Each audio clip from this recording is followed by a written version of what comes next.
Good morning, my friends and followers. My name is Dr. Edward Wasserum, the tutor in Edwards Academy. This day, I want us to look at limited dependent variable regression models. In macroeconometrics, there are cases in which the dependent variable is of qualitative nature, and that poses challenges to researchers. And this kind of research work is known as limited dependent variable regression model. In such a model, the dependent variable is actually dichotomous in nature. When a variable is dichotomous in nature, we presume, or we assume, or we assert that such variable has two characteristics or two values. When we did domain variable regression the last time, I told you that in domain variable estimation, the variable will always have either a 1 or a 0 value. So today we are going to look at it from the limited dependent variable point of view. The domain variable in this context have two values, as I've said before, and these values can take two response, which we call the polycotomous variables or response. But if we decide to adopt a study approach, for example, when asked to estimate the effect of government policies on Nigerians, and if the researcher decides to use gender as a proxy for Nigerians, it can have two values, which is male or a female. And if Nigerian is divided into two, male and female, it then means that the dependent variable, which is the Nigerians, will actually be 2. But we're going to look at it today. We're going to consider dimensions of the limited dependent variable regressions. And the first in the list of what we're going to look at is the linear probability models. The linear probability models are the simplest form of limited dependent variable regression in econometrics. It has a dichotomous domain variable, as said before, as a dependent variable, and such kind of regression can only come when there is one dependent variable and one independent variable, which implies that in linear probability model we have two variables, one dependent and the other independent. Drawing from the previous example race, an estimate of the effect of trade policies on gender in Rivers State, for example, will serve such purpose. However, we assume that the gender is divided into two, male and a female at the same time. Although there are too many dimensions of limited dependent variable regressions, and these dimensions of limited dependent variable regressions are the logit regression, the probit regression, the multinomial logit and probit models, and the ordered logit and probit model. All these dimensions of limited dependent variable regressions are all part of linear probability models. But the issue is that there are conditions researchers will find themselves before they apply each of these models.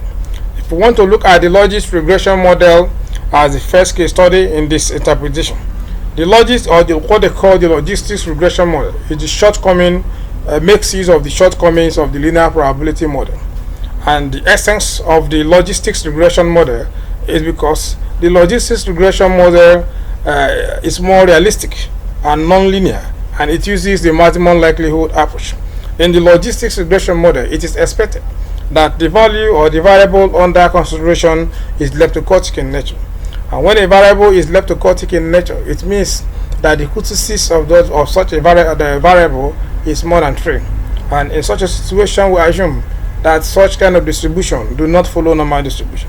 So in logistics regression, we expect that the series under consideration do not follow normal distribution, and the series is leptocortic in nature.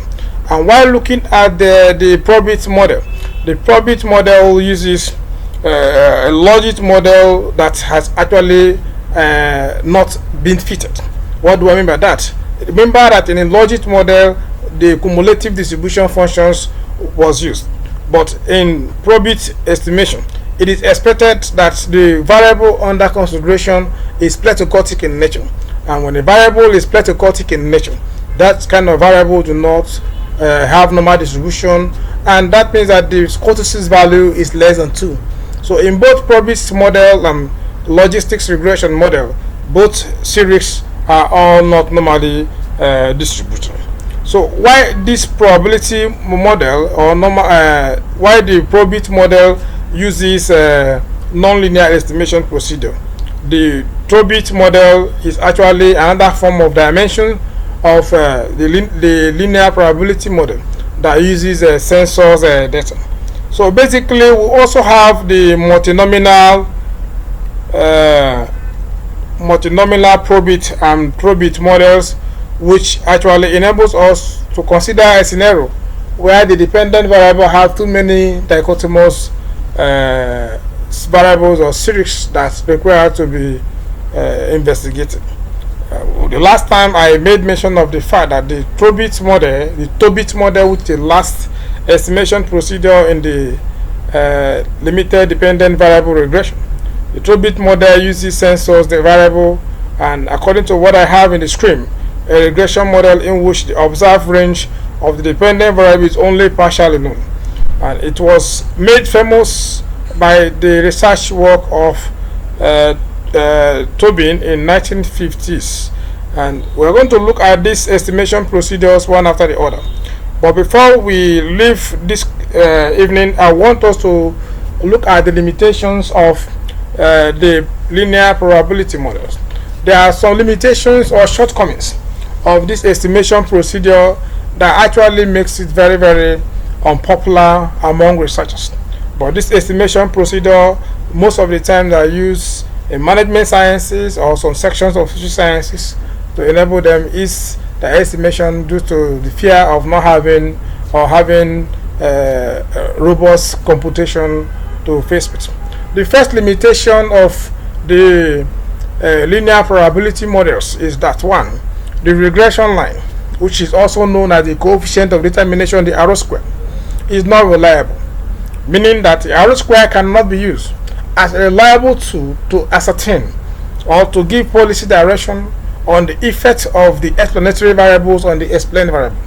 And given the fact that the R-square is not realistic, it becomes Herculean or very difficult for one to accept whatever they may have come out of the linear probability model. Then the second issue is that there is this likelihood of having heteroscedastic tendencies in the linear probability models.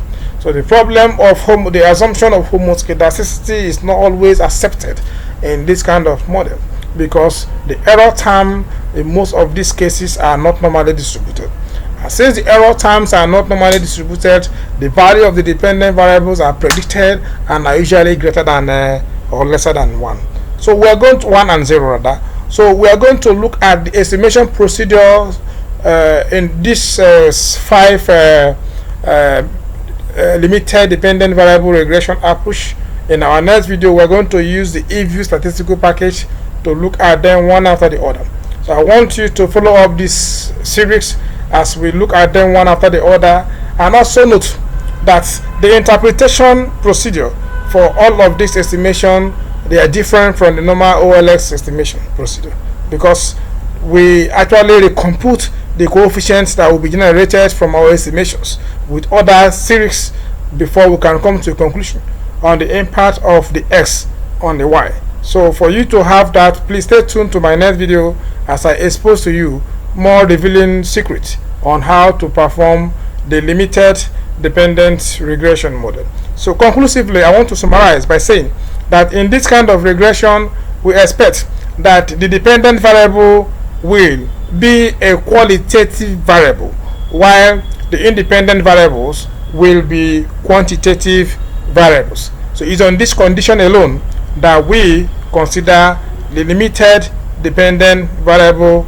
regression. Thank you for staying tuned to Edward Wasroom or Edward's Econometrics this evening. Please subscribe to our channels, like our video, share our video, and always watch my channel. Thank you and God bless you.